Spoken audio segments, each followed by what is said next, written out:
রাজধানীর পল্লবীতে মিল্লাত ক্যাম্পের কাছে বাসার ভেতরে দ্বিতীয় শ্রেণীর ছাত্রী রামিসাকে ধর্ষণ ও হত্যা ঘটনায় সোহেল ও তার স্ত্রী স্বপ্নাকে অভিযুক্ত করে আদালতে চার্জশিট দিয়েছে পল্লবী থানা পুলিশ। চার্জশিটে সংযুক্ত করা হয়েছে forensic report, crime analysis report ও ময়না তদন্ত রিপোর্ট ছাড়াও ভিকটিম ও আসামির পরিধেয় কাপড় চোপড়। শিশু রামিসা ধর্ষণ ও হত্যা মামলায় সোহেল রানা ও তার স্ত্রীর বিরুদ্ধে অভিযোগ গঠন করা হবে কিনা আদালত সে সিদ্ধান্ত নেবে 1 জুন। এদিকে আসামি পক্ষে রাষ্ট্রীয় খরচে মামলা পরিচালনার জন্য আইনজীবী নিয়োগ দেওয়া হয়েছে। রাজধানীর পল্লবীতে ৮ বছরের শিশু রামিসাকে ধর্ষণের পর হত্যার ঘটনা নাড়িয়ে দেয় পুরো দেশকে।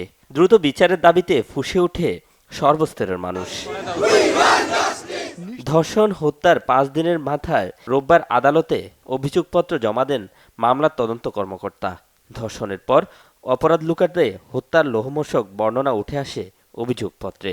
সোহেল রানাকে হত্যা, ধর্ষণ এবং তার স্ত্রী স্বপ্না আক্তারকে অপরাধে সহযোগী হিসাবে অভিযুক্ত করা হয়। মামলার প্রধান অভিযুক্ত সোহেল রানা ও তার স্ত্রী স্বপ্না খাতুনকে আদালতে না তুলে খাসকামরায় বসিয়ে ঢাকা মহানগর শিশু সহিংসতা দমন ট্রাইব্যুনালে বিচারক অভিযোগপত্র আমলে গ্রহণ করেন।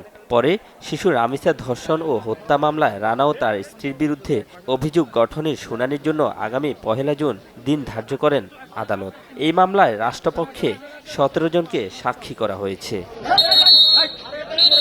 গত 19 মে রামিসার খণ্ডিত মরদেহ উদ্ধারের পর প্রতিবেশী সোহেল স্বপ্না দম্পতিকে গ্রেপ্তার করে পুলিশ। আদালতে দায় স্বীকার করে জবানবন্দি দেন তারা।